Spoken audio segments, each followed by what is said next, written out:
See, a pitch deck is actually your business presented in logical and crisp manner and covering all the points which should be covered from an investor's perspective. Now, uh,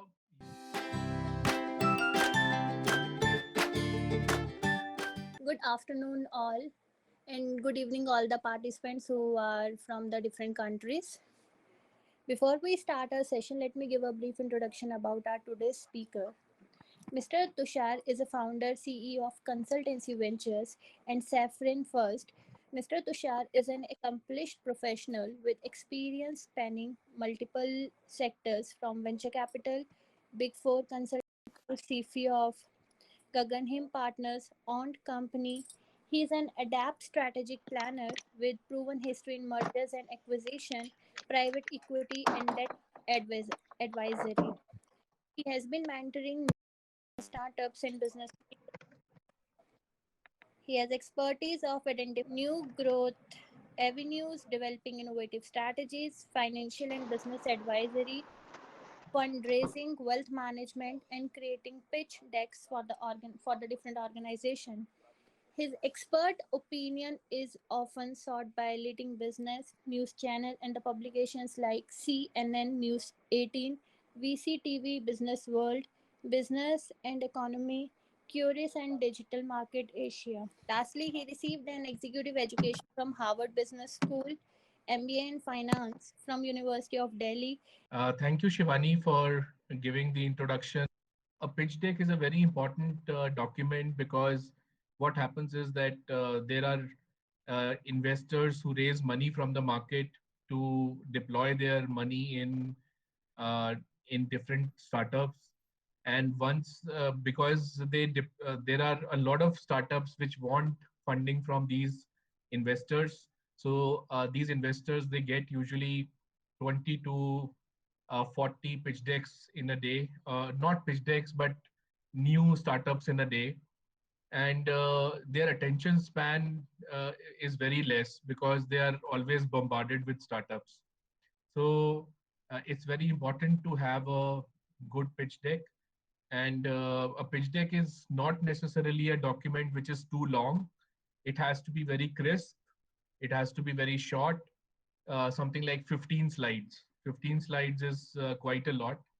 And so, let me start off with my presentation on what all to include in a pitch deck and how to create a pitch deck. Just starting off. Uh, for everyone, I am available on LinkedIn. My name Tushar Kansal, and the company's name is Consultancy Ventures with a K. And if you have any in the future also, if you have any questions, you can approach Shivani or you can approach me directly through LinkedIn. Now I'll share my screen uh, and discuss about the. Yes, are you able to see my screen, Shivani? Yes, sir. So, how to make a pitch deck? What is a pitch deck? A pitch deck is a document that gives a brief overview of your business plan. Now, there is a difference between showing your brochure to the investor or showing your product pictures and product specifications to the investor, or showing something about your technology. But what is a pitch deck? A pitch deck is which captures the business plan behind each product, each service, behind each business idea, and it defines the business plan in such a way that the investor not only knows about the uniqueness of your creative technology, your innovative product, but he also knows about how much money will go into the business, what is the outcome of that investment, in how much time can that investment be uh, taken out by the investor, and all these things. So why is it important? It is important because the investor has very less time, and you are approaching the investor for asking his money. and it means that you have to be on your best foot forward, your best impression you have to create. And hence it is important that your pitch deck should be uh, it should stand out completely. The investor should see your pitch deck and say, this is the company I was looking for. And uh, apart from that, the investor should get answer to all his questions. And uh, also, a lot of useless information which sometimes we tend to tell the investor, repetitive information, like, this technology is this, it was we keep on repeating. So that part is not there. So that is the importance of a pitch deck. It should convey your story in a easy to understand, informative and convincing way. What is should be the structure of a pitch deck? uh, I told you 15 slides. So, into my mind, these 15 slides should be the cover, the problem statement, the solution, team behind is very important, market size and opportunity. Sometimes people give 3 slides, 4 slides on market size and opportunity. Market size is very important, but you don't have to really give too many slides. Then product, then business model. Traction means that what is the current business you are doing, what is the current turnover you are doing, what is the current EBITDA you are doing, which is operating profit.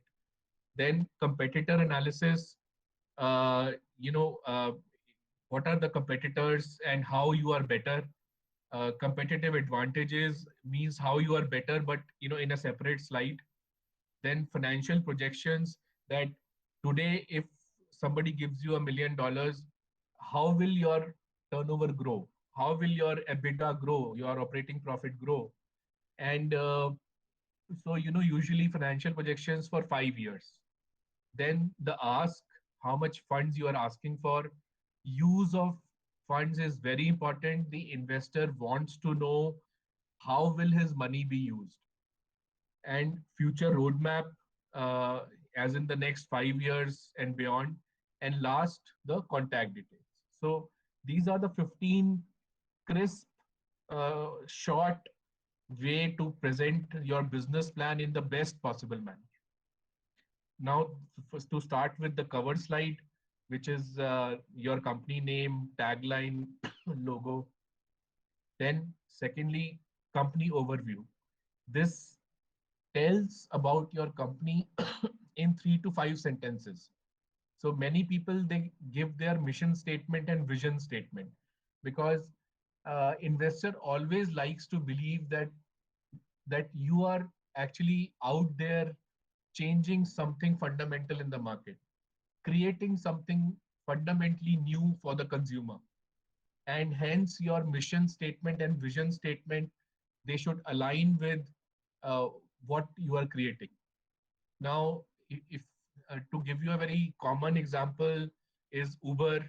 Uber was creating a way so that people can access transport, commercial transport, through smartphone on the fingertips.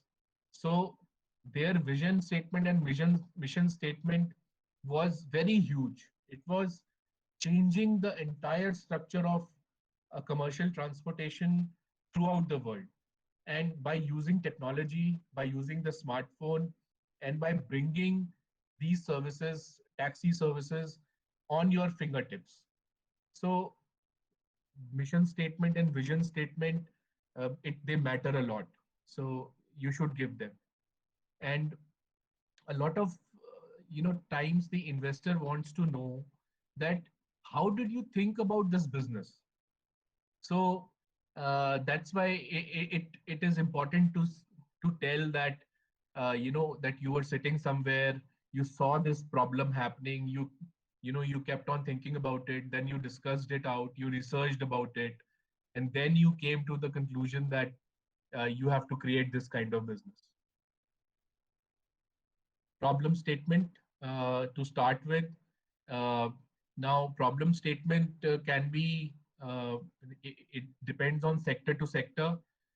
If you are in agriculture, I'll give you an example. Agriculture, everybody wants to cut middlemen out.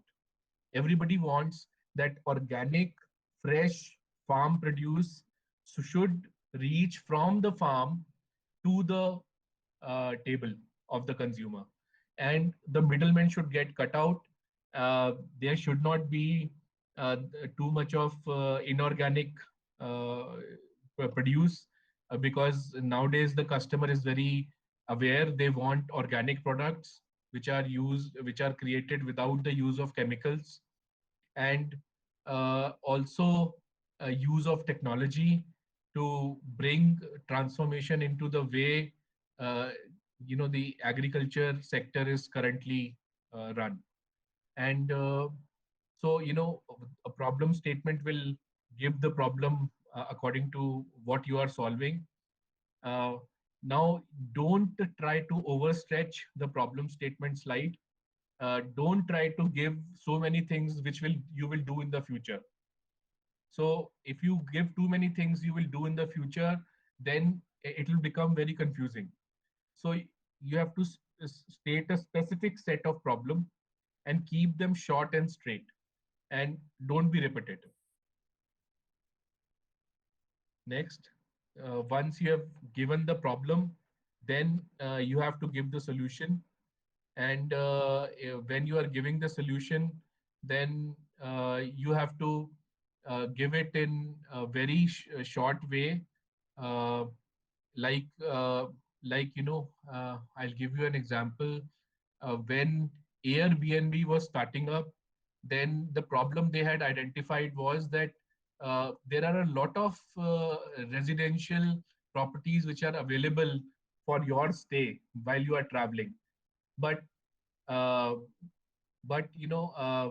it is very difficult to access those those properties.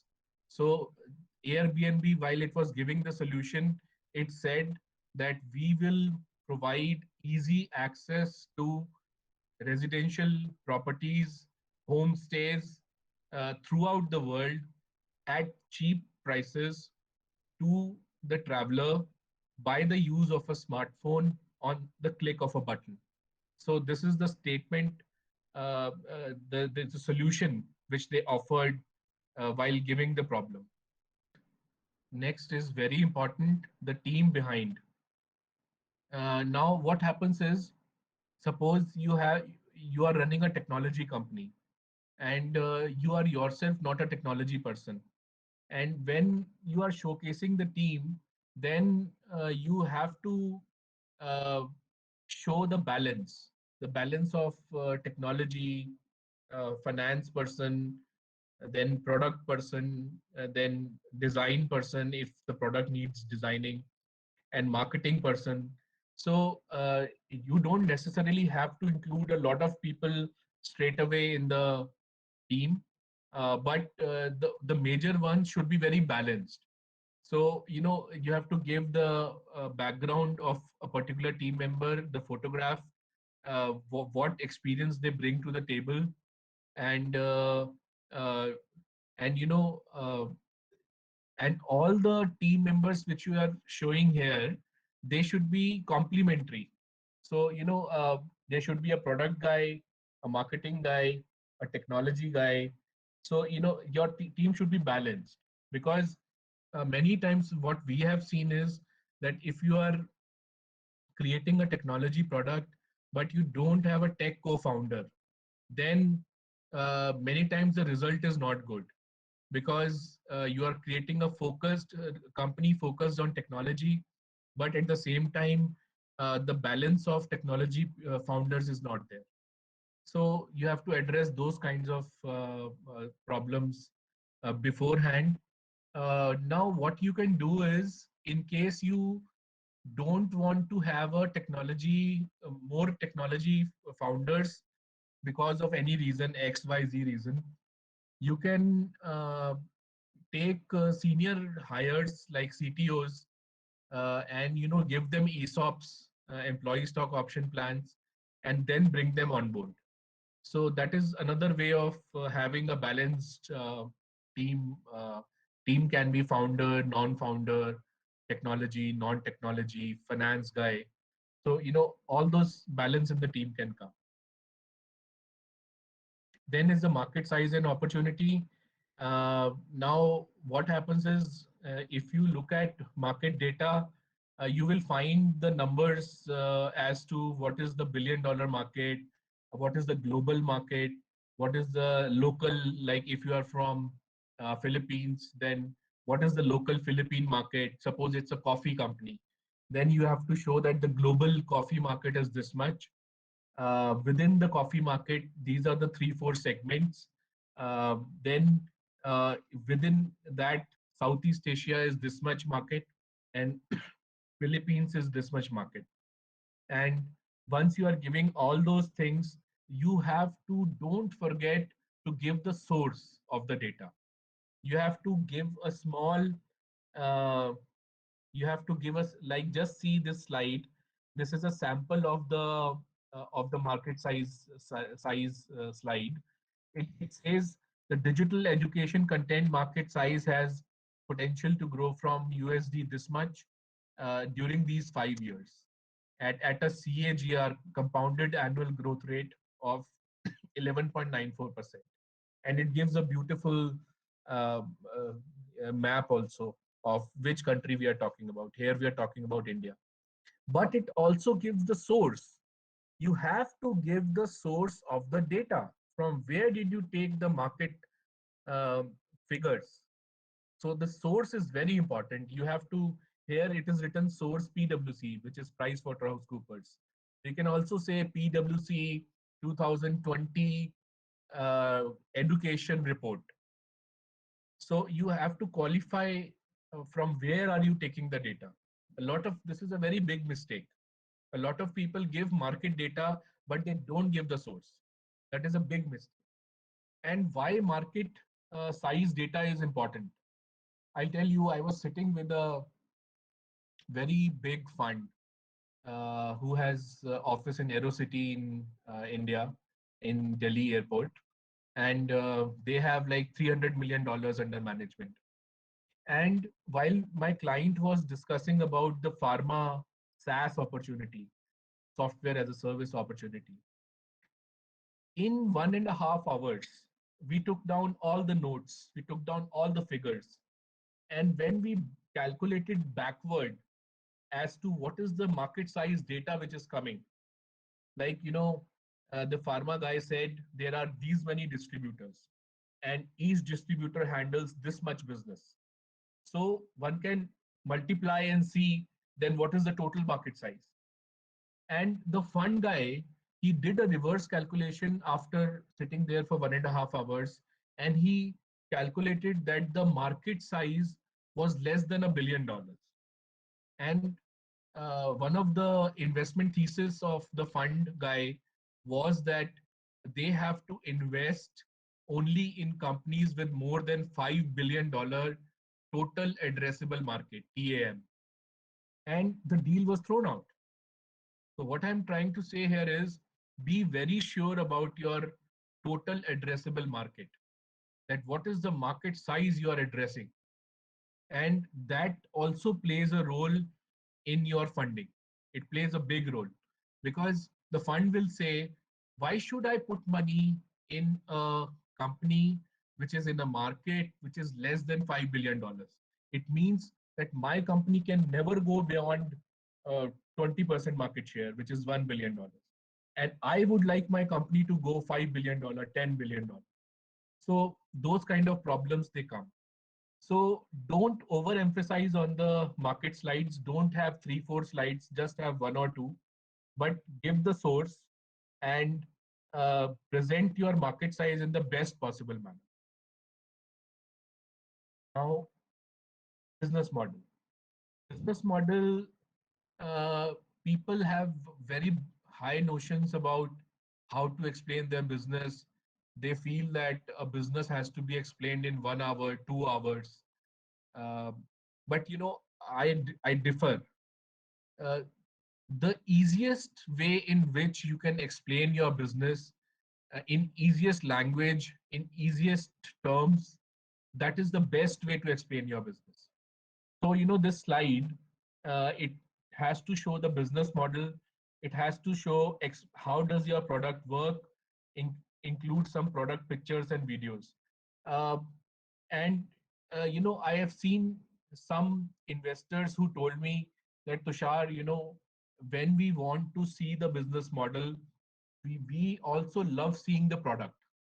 So in case you have a product demo, which is possible, uh, so this slide, if you present it quite nicely, then for sure the investor will give you time to see your product also. So this slide should be very nice. Like here, if you are creating a tech uh, product, then maintain all revenue streams like commission-based model, software as a service model, SaaS model, whether it is monthly or yearly subscription. What are the sales channels, direct channels, wholesale channels? So you have to, and in business model slide, don't bother too much about telling the business you are doing, but that can be covered in the next slide, which is the traction slide. And then in the traction slide, you have to give your achievements, like how many products you have sold. Uh, you sold them through which channels, whether they were B2C, B2B, or B2B2C, whether they were distributor led channels, uh, and in the last 3 years, what is the unit economics? Now, this is very important. A lot of companies, startups, they used to burn investor cash and show the revenue, but they were making losses. And even now, we have many companies which are making big losses, but the investor is now very aware of unit economics. Unit economics means that each product or service which you are selling should be profitable. Each product or service should result in some cash flow to the company. And that is why this traction slide is very important. It is very important to show that what has been the revenue growth in the last 6 months, what was the customer acquisition cost, uh, what was the the number of hits on your website, how much they translated to uh, actual business, all those ratios. If you are able to tell about your business of last 6 months to 1 year using some of these ratios to tell that on the unit economic side you are positive, then it will be a big plus for you in front of any investor. And that is why this traction slide is very important. So here you can give revenue growth, customer growth, vendor or partner growth. This is the sample, a sample of traction. See, it gives 2019-20, 20 some 2.3, uh, then 2021 point 0, point 0.8. It's just a representative. It is not a perfect slide. And then it gives the growth in terms of product sales. How many retail locations, how much sold per day, how many wholesale locations, how much sold in wholesale basis per day, what were the gross margins and net profit margin. So this is a sample. Don't see, if anybody wants to see samples, I can send them the sample pitch decks which we create. These sample slides are very indicative. They are just to give you a rough idea. Then competitor analysis. Uh, you know, uh, we were having a call with a very famous investor, the guy who created uh, a huge company and currently is an investor in almost 20 companies. And this investor understood the global prepaid debit card kind of market. So he understood that particular market quite well because he had invested in two fintech companies also. And while we were talking to him, he was just trying to figure out that, okay, you are creating a new fintech platform. Now, he was trying to, in his mind, he was trying to see that which competitor are we closest to. that what the thing which we are creating. He was trying to say, okay, are you closest to that particular product in the US market, or are you closest to this particular product in the Southeast Asian market, or are you closer to this particular company in the Singaporean market? And while talking to us for 1 hour or so, he was able to understand by the names of competitors we used. And he was able to then understand, okay, oh, this is the product which you are creating. So, uh, because these investors are there in the market for quite a long, so they are able to get a better sense of your positioning, your product positioning, your market positioning, by if you give your competitor analysis quite well. So you have to give the names. You can use X and Y axis. A lot of people do that, or you can use a graph in which you can tell about the offering of each competitor and how your offering is different, by using bubbles, like so uh, and you have to give the competitors logos, their website, so that the investor can get a good sense of what he's entering into. And this last line is very important. You have to state in a line or two how you are different from the competitors, because uh, there are two things which investors are always very worried about. One is that uh, if you are entering into a market in which there is already someone who is put in a lot of money, so you'll be naturally competing with that person, and then you will need the dollars to compete, because initially uh, that particular competitor who's already there in the market, they can always lower their price because they are earning since many years. They have the balance sheet. So and secondly, they already have a product recall in the mind of the customer, so they have an advantage. They have an early mover advantage. So, and secondly, the investor always fears that, okay, you are entering into a market and you are trying to create a technology product there, but uh, any new company, any investor will say that this is something which they are creating quite good. I'll just put in $100 million and create a new company and I will do it better. So that's when they start getting worried about uh, first mover advantage, about uh, intellectual property, about barriers to entry. How will you create barriers to entry for new investors? So that's when they start getting worried about all this. And hence, this competitor slide is very, very critical.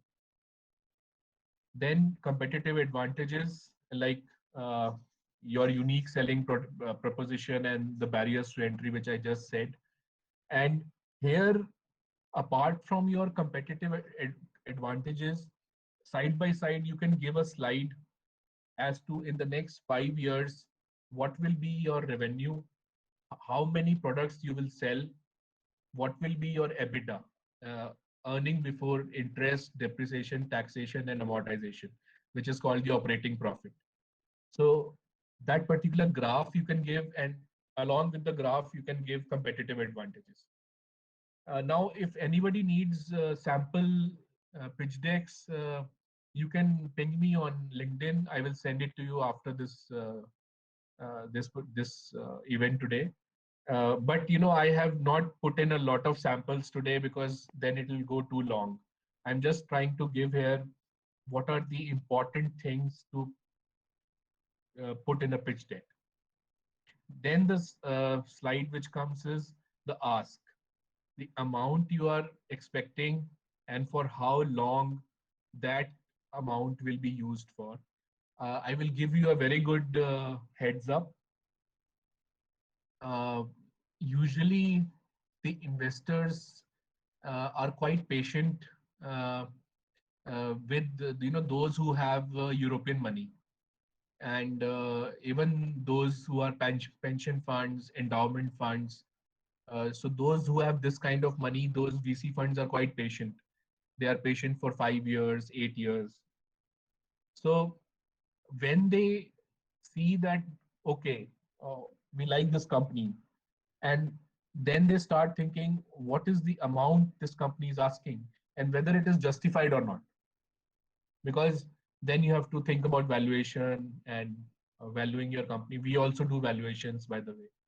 So at that particular time, usually their ballpark figure which they use, the rule of thumb, is that if you are asking for a cash burn of 18 months runway, 18 months, then they like it, that okay, 18 months is a good time.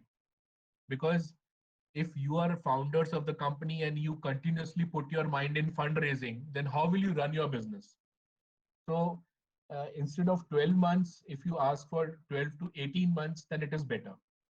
And and in 18 months, you can also achieve a lot, and your valuation can go exponential for the next round, and which the investors like a lot. So the investors, when they invest, they have to report their investments uh, in a way which is called mark to market. As in, they have to mark their valuation of value of their investments with comparable companies in the market, the comparable investments in the market. So they always like to have good mark to market valuation gain on their balance sheet. And so if you are asking for 18 months funding, and you are achieving quite a lot in those 6 months, 10 months, 12 months, then their mark to market goes up on their balance sheet. And their LPs, limited partners who have put in money, they like it a lot. So that's the importance of uh, how much money you are expecting. Now, a lot of India side people, they put the amounts which they are asking in lakhs and crores, and which is the Indian units. So I will strongly suggest put USD, put USD $100,000, 200,000, put in millions, and not only in INR, because it becomes confusing because the investor pool is nowadays global. So no point being too India specific. And along with the amount which you are asking, you should give the investment history. Till now, how much have you raised? Uh, Now, a lot of founders don't like uh, to put the dilution, that they raised this much, but how much they diluted.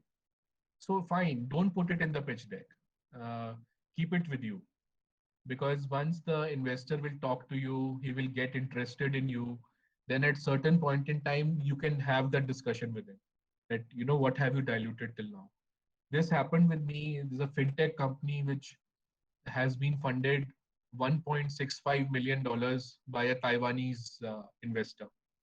And the fintech company is creating two platforms, totally different from each other, but both very relevant technologies. And so they didn't disclose the dilution which they have done to the Taiwanese investor. And it was normal actually. And the investors didn't mind that. It was only that many investors were interested and the deal progressed. At that stage, they started asking all those questions. And at that stage, the founders were also asking a lot of questions from the investor. So the investor was not only wanting to know more, but he was also telling more as to how much he can invest and the valuation and stuff. So if you don't want to put that investment history dilution, equity dilution, then don't put, no problem. And use of funds is very important. I will tell you, in my 7-year-old experience dealing with 600 investors, 2,500 startups, each time the investor will ask you, how will you use his funds? So you have to tell that this much will go in team building, this much will go in marketing, this much will go in product development and technology, and so on and so forth. And I will give you one more heads up. Uh, the heads up is that there is a very famous fund.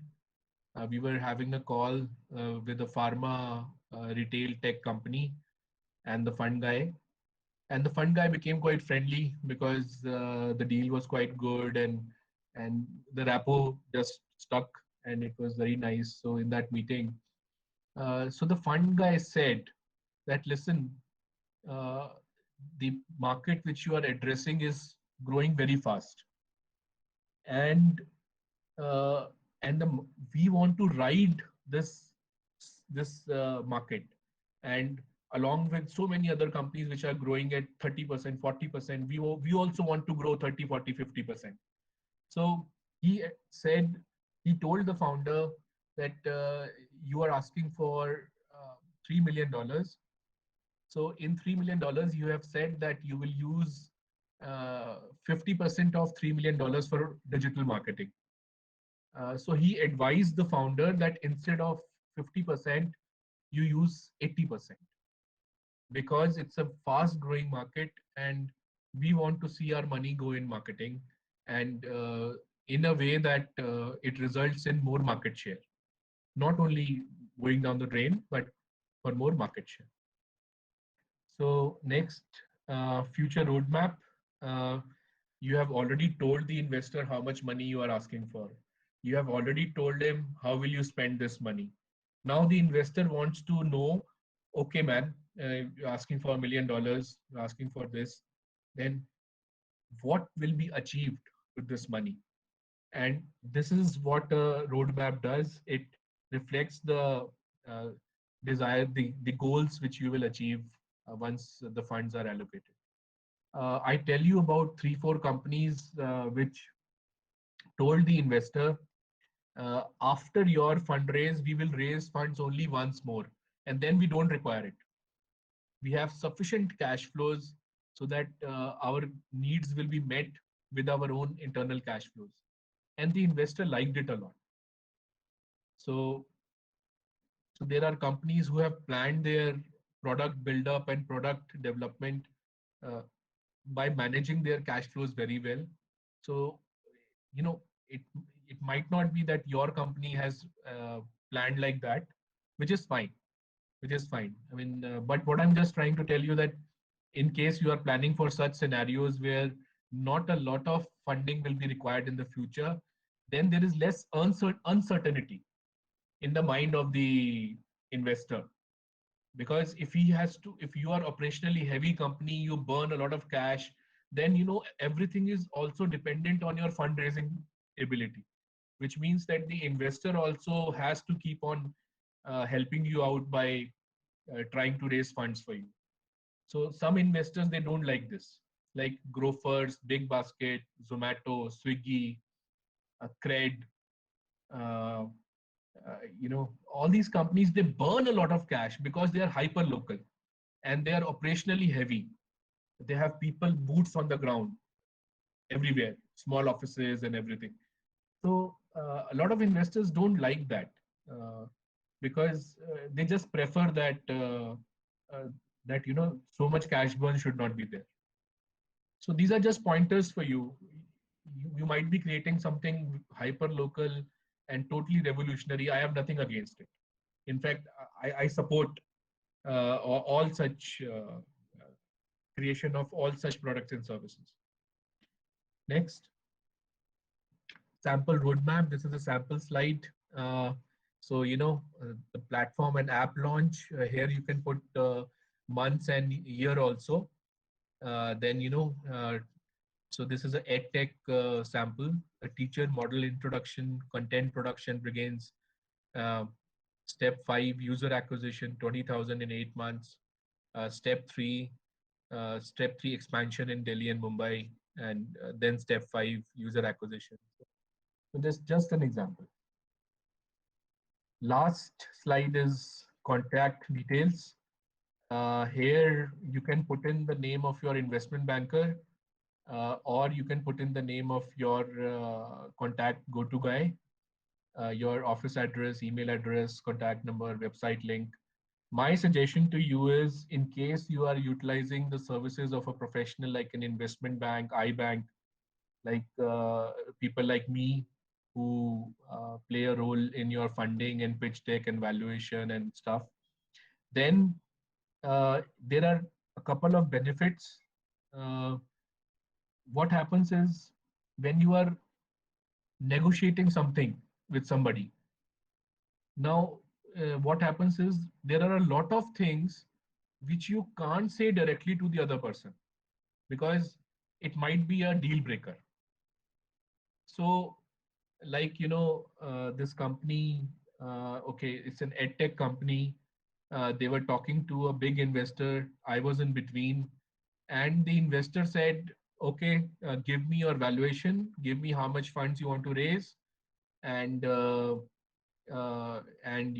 so he asked for specific details. Now if an investor is asking for specific details, and you want to say that I want to raise $1 million by giving away 18% of the company, and the investor is totally on a different moon.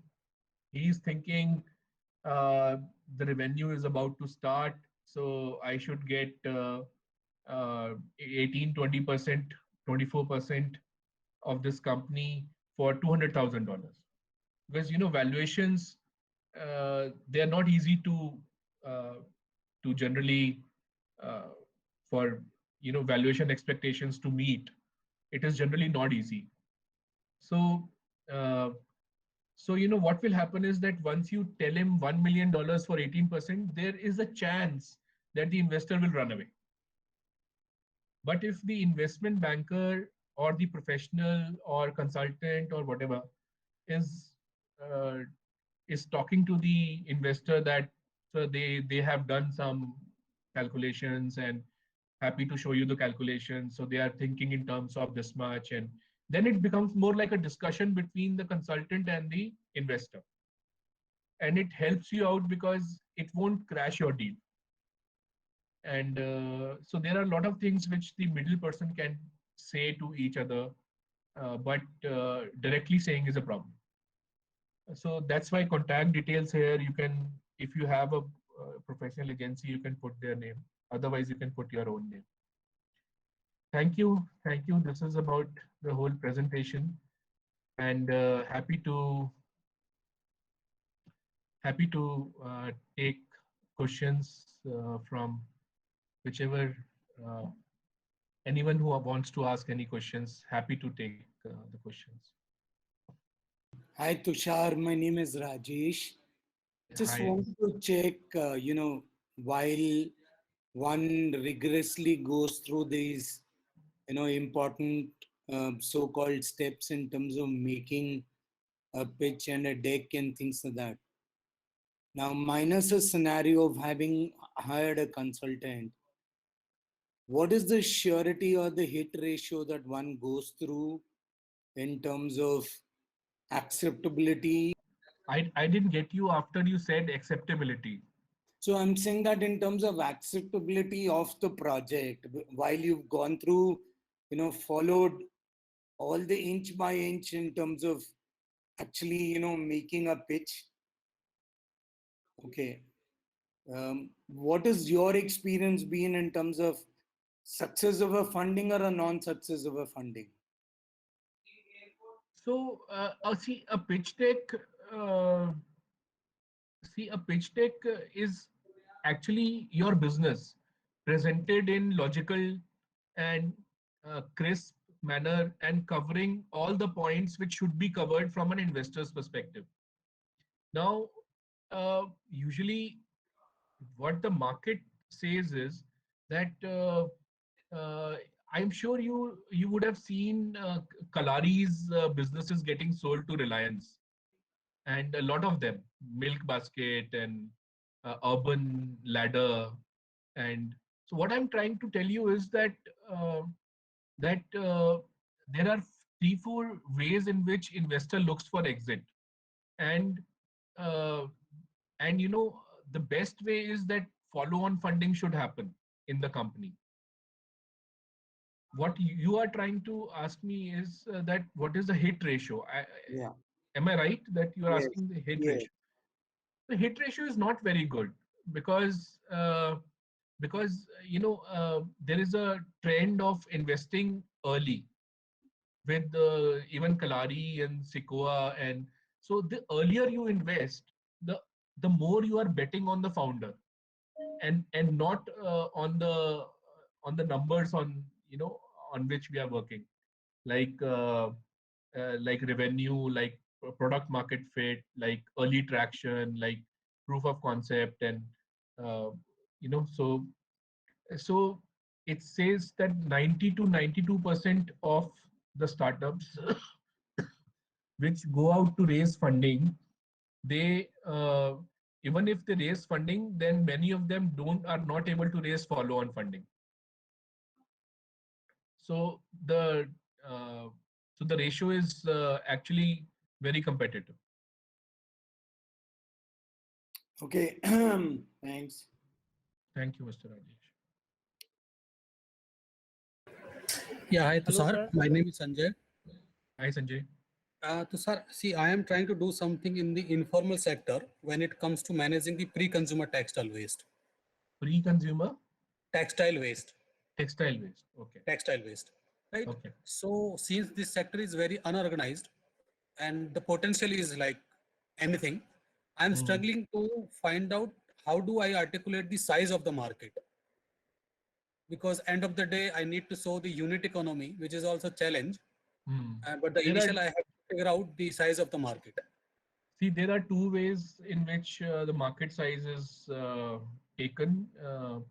If you are not able to get handle on some reports, they usually what we do is that we have access to databases like Capitaline, like Reuters, like Bloomberg. So either you get the market share data by uh, top down method or bottom up method. The top down method is that total textile market size in China is this much. Out of that, the textile production which happens is this much. Out of that, the total waste which is generated is this much. And hence, the percentage waste generated in a market like China out of a total market size of this much is this much. So you get some ratios. So this is a top down method.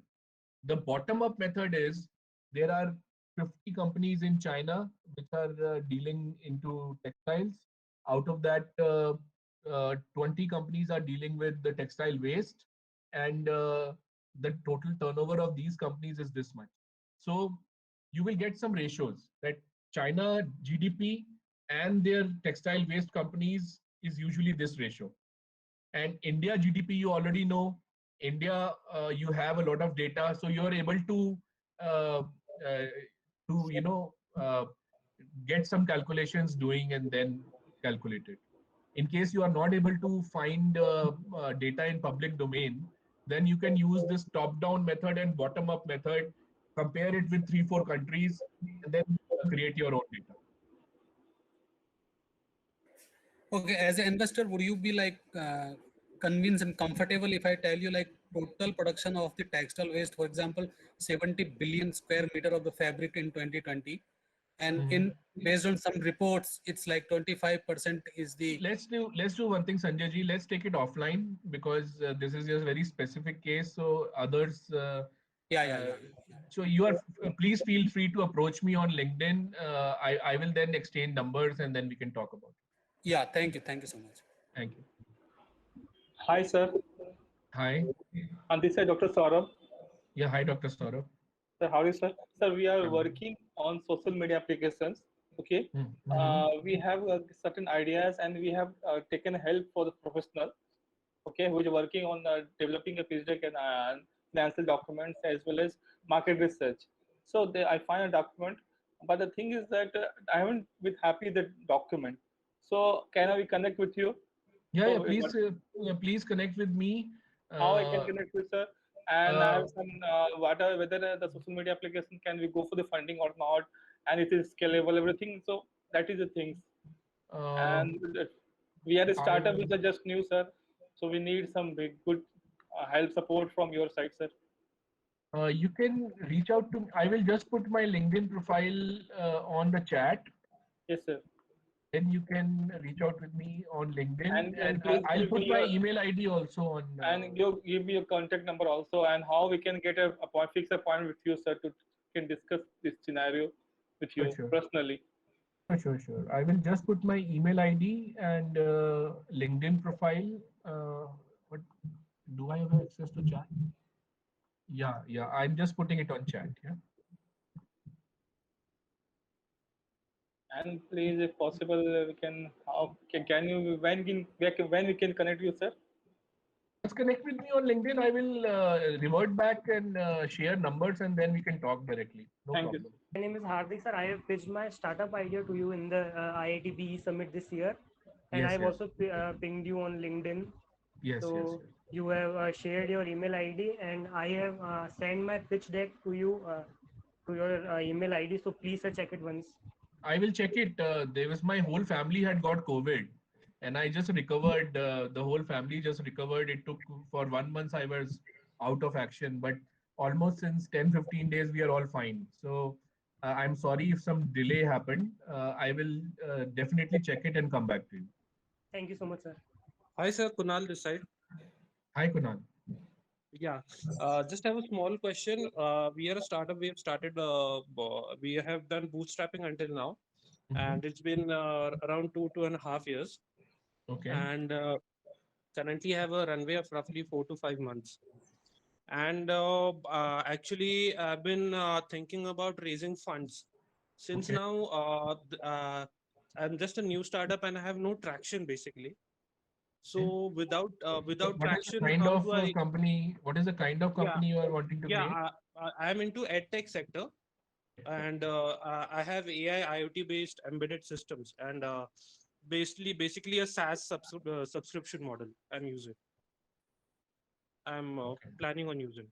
So Okay. the thing is, you mentioned that, and I've also observed that a lot of people mention that if you show traction, then the investors put in more interest into giving you funds. But since I'm a newcomer and I want to raise funds, so how do I approach it? That was my question actually. See, there are uh, there is there is proof of concept, then there Yes. is product market fit. Mm-hmm. Now, see what happens is the moment the moment investor sees product market fit, then he's it's so much of confidence for him that he's putting money in a company in which the market fit has been achieved. I will tell you, Indian market is one of the most difficult market in the world. We are very Okay. price sensitive, we are very quality Mm-hmm. sensitive, we are very service sensitive. And Okay. Indian consumer takes a long time to take a decision whether to buy a thing or not. Mm-hmm. He has a lot of time. So Yeah. what foreign investors they think about India is that if a product achieves product market fit in India, they can Mm. plug and play that business plan across Yeah. 160 countries, and it will do well there also. Yeah. Yeah. Okay. Okay. And So that yeah, so, that is what I wanted to. see, I'm Yeah. not saying you can raise funds pre-revenue also, but you will find a lot of Mm. challenges. If you are able to bootstrap and take some money from friends and family, achieve a product Yeah. market fit, then you will get good valuation also. And see, if you have some revenue like 1 crore, Mm-hmm. then you have a basis to tell the investor, boss, I am asking a valuation these basis these numbers. Yeah. So it becomes things change quite a lot once you have revenue. So Yeah. my advice, That is yeah. That is why I was trying to ask you, without traction and without any revenue to show, how do I approach any angel investor? That was basically what I wanted to ask. What would you advise on it? my advice is no problem. You can approach, but then be prepared for the fact that it will take good amount of time for you to get your money at the terms and conditions which you want. Okay. Okay. Okay. Because Okay, sir. see, Thank you. Yeah. equity investing is not only about getting money, it's about Yeah. getting the right deal, the right term sheet, you know, Mm-hmm. investor Yeah. Yeah. issue. So wo hai. So let us talk it out. Uh, I will advise you on how to go about it. Yes, sir. We can talk later. I'll connect with you on LinkedIn, and then we can move forward with it. Sure. Sure. Thank you so much, sir. Yeah. Thank you. Sir, hello. Yeah, hello. Yeah, sir. My question is this: as a startup founder, how much equity were to give to investors? Like, See, what happens is if you are offering 6%, 8%, or 10%, the investor always feels that it is too less. okay, And they also have to convince their limited partners. They go to an investment committee. The investment committee has limited partners, and they present their case that we are investing in this company and at these terms and conditions. Now they know that if they are saying that they are taking 6, 7%, 8%, 10%, then the deal will be turned down. So my advice to you is you should offer between 16 to 24%. You can take more money. If you are supposed to wanting uh, $300,000 for 10%, right. then instead you can ask for $600,000 for 20%. But before asking, we need to calculate the value of our startup, early stage You startup. have to get the valuation done. So the valuation is done basis 3, 4 ways. One is market multiple, one is transaction multiple, one is net asset value, and one is discounted cash flow. So once the investor says, okay, fine, I like your company, I want to put money, then he will ask you for what is the equity you are offering, and what is the amount you want to raise. At that time, you should get a professional valuation done, because that professional valuation will support your case. Okay, sir. Thank you. Thank you. Thank you. So there is one question. After a pitch, would you send your slide deck to potential investor upon request? I will always send. So, the investor has a full right to, uh, the investor comes on a call, he understands the business, and then he has to prepare a note. See, mostly in the VC fund, they have very small teams. So they have 2, 3 analysts, and they have the partners, limited partners, and they have a principal who's the head of the team. They have in between. Now, what they do is every week they have a standing kind of meeting, which is a very short meeting for 1 hour, 2 hours. And whatever cases, good cases, the team has seen since the last 1 week, they discuss it out verbally. And there on the standing meeting, it's called IC meeting, they discuss it out. Now, if the uh, team guy who's discussing your case with the LPs wants to have better confidence about what he's talking about and wants to see your pitch deck, what is the harm? I don't see any harm in sharing your pitch deck with the investor. It will only benefit your case. So there is one more question. Should one have a specific ask in pitch about money? Um, yes, you should be very clear as to what is the amount you want to raise. Um in case you have a, larger amount which you want to raise, and you feel that if I put, suppose you want to raise $2 million, and you feel that if I put $2 million in the pitch deck, then uh, this particular investor might run away, because every investor doesn't have that capacity to put $2 million. So some have the capacity to put $300,000, some have capacity to put $500,000. Then you can always say that my round size is $2 million, and looking, and happy to raise less amount also. The balance I can raise after some time. So we can do that while talking to the investor. We can not on the pitch deck, but while talking to the investor. Sir, there is one question. If I want to convince donors or CSR organization for investing in sustainable trade project, so when I should pitch? Uh, there are two ways in which you can raise funding for sustainable, social, corporate governance, environmental companies.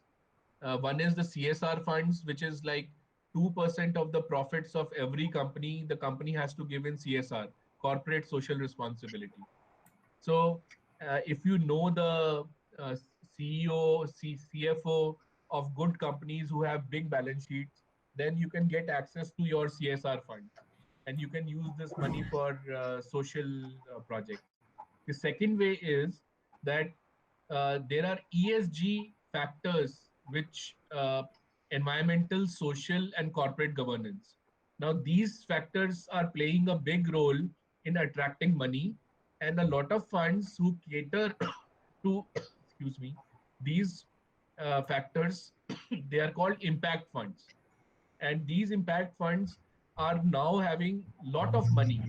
I will tell you, I was running a solar mandate and also a electric vehicle mandate, and there are more than 45 impact funds in India, like Avishkar, Lok Capital, Shell Foundation, SBI Neve, uh, Elivar Equity. So these all funds, they invest in environmental, social, and corporate governance factors. So if you want us to raise funds for you for these factors, we can do that also. So someone is being requesting to send us the sample pitch decks as you have mentioned in the session. So you have to send me a mail and I will reply with sample pitch decks. I hope that is fine. And also the kind of company you have. And you can mark Shivani also. Shivani, you can also. Sure, sir. Mhm. Sir, what format should my deck be and should I spend timing making it look good? If you are, see, why we discussed about why pitch deck is important. It is your first impression on the investor. If your first impression on the investor is not good, you know, there is a big venture builder company in the US, and they advised me once about uh, uh, about uh, your impression, your public impression. Now, suppose you are approaching the investor asking for money. Now, the investor will do some due diligence. What is the kind of due diligence he will do? He will search your name on Google. He will search your company name on Google. And then once he searches your name, he gets your company website. Then the quality of the website is important. Then when he searches your name, he gets blogs which you have written. Then he says, oh, this guy has been very interested in these all things. So the first 10 to 20 searches on Google about your name and about your company name is very important. So write some blogs, create some videos. Your website should be top of the top. Just like that, your pitch deck also should be top of the top. So if he sees the pitch deck, he finds no reason why not to invest. And then it will help you a lot because you will be on the front foot with the investor. And if you are on the front foot with the investor, there are more chances of your deal going through. I hope I have answered your question. Yes, sir, sorted. Okay, thank you. So I guess there is no other question from the participant side. Okay. So Uh, there is no other question, sir. okay, then I will just thank you so much, Shivani. Thanks to you as well having this event today.